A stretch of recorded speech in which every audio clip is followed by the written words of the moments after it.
આજે આપણે જઈશું મહેસાણા જિલ્લાના વિસનગર તાલુકાના વિસનગર અને માણસા હાઈવે પર આવેલા અતિ પ્રાચીન શ્રી સિદ્ધેશ્વરી માતાના મંદિરે, જે વિસનગરથી માત્ર 9 કિલોમીટરના અંતરે આવેલું છે।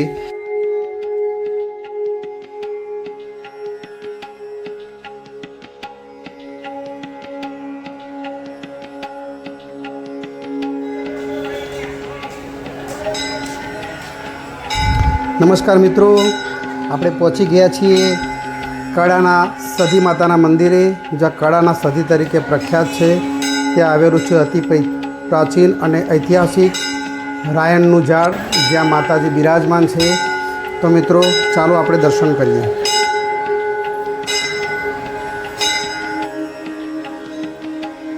માતાએ કડા ગામના મુખીને 50 વર્ષની ઉંમરે દીકરો આપીને પરચો આપેલો, ત્યારથી અહીંયા પારણા ઝુલાવવાની બાધા રાખે છે।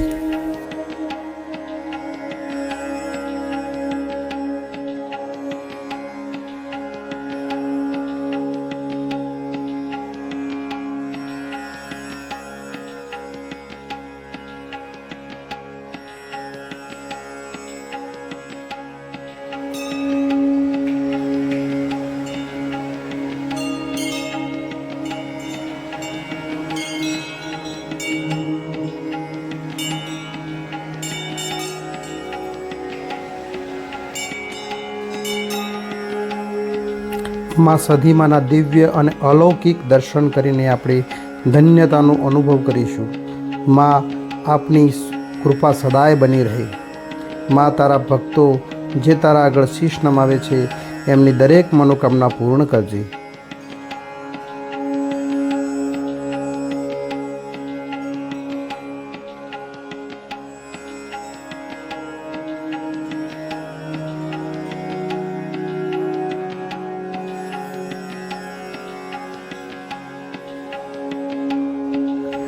મંદિરના પટાંગણમાં કાળ ભૈરવજીનું મંદિર છે, જે રખેવાળ દેવતા તરીકે પૂજાય છે।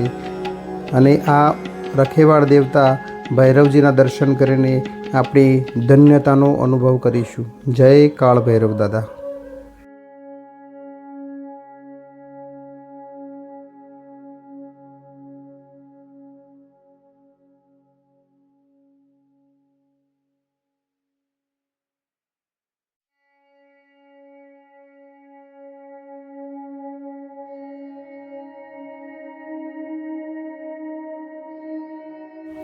આ એ જ લીલી રાયણનું ઝાડ છે, જ્યાં વીરભણ રાવણને માતાજીએ પરચો આપ્યો હતો અને સૂકા ઠૂંઠાને લીલું કર્યું હતું।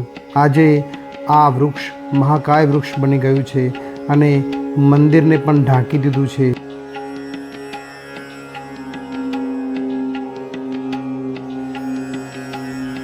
અહીંયા માતાજીના ભક્તો ખૂબ દૂર દૂરથી ચાલતા આવે છે અને સાથે માતાજીની ધજા પણ લાવે છે। આ ધજાનો અહીંયા એક તમે જુઓ તો ખૂબ સારી એવી ધજાઓ હોય છે, અને જ્યાં લોકો પોતાની રીતે માનતા માનેલી હોય છે તે માનતા પૂર્ણ કરે છે, અને ધજાની સાથે ફોટો પણ પડાવે છે। અહીંયા મંદિર પરિસરમાં જ સિદ્ધનાથ મહાદેવનું મંદિર આવેલું છે, જ્યાં માતાજીની મંદિરની સાથે સાથે અહીંયા પણ ભોળાનાથના દર્શન કરવા લોકો અચૂક આવે છે, અને ભગવાન ભોળાનાથ એમની દરેક મનોકામના પૂર્ણ કરે છે। જય ભોળેનાથ। ઓમ નમઃ શિવાય।